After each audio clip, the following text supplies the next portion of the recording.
You were turned on by Andrew Cuomo during his press conferences during COVID because he seemed strong and in charge and telling everyone what to do. And I think a lot of women actually had a crush on Andrew Cuomo during that time.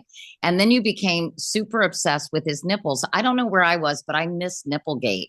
I can't believe I'm asking you to tell me about Andrew Cuomo's nipples. I'm so glad that you are. He would be in those morning press conferences and he had those white golf shirts on. Sometimes he would wear like a shirt, a business shirt, a suit shirt, but his nipples were always protruding. Like they were always very hard. So then people were speculating on the internet that he may have had nipple piercings. And I knew enough to know that no straight man over 60 has his nipple pierced, white guy. Why? Why would he do that? So, but then when I went to investigate the nipple situation, because I did believe I was going to be penetrated by him, I went and zoomed in on his nipples and realized there was a far worse situation percolating, He had which was that droopy nipples. his nipples were headed in a southerly direction, Katie. And I had never faced a storm like that before. So that made me rethink everything. Well, you had a text flirtation with him that lasted some time.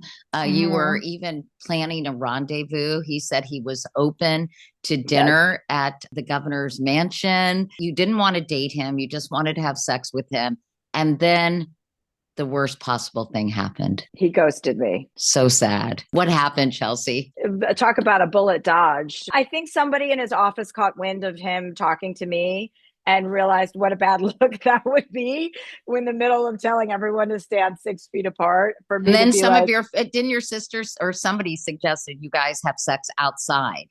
And from behind. That way it was a double safety. With masks on. Yes, of course, Katie. Obviously, if you're going to take it from behind, you need a mask. This is probably the most risque podcast I've ever done. Good. I'm glad to serve up my purpose. Okay. I'm happy to provide that for you. Thank you.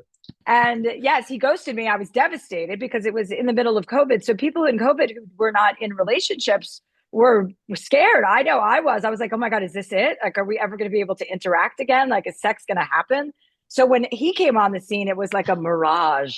And I just thought, I have the advantage of being a public person.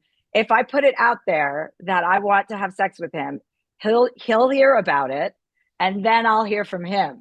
And that's exactly what happened until it didn't happen. So is it over? Do you think there's a chance this relationship could be, I don't know, restarted in some way? I think it's over now. You do? But the nail in the coffin was when he was removed from office for being a sexual predator. So somehow you lost interest. I lost interest, yes.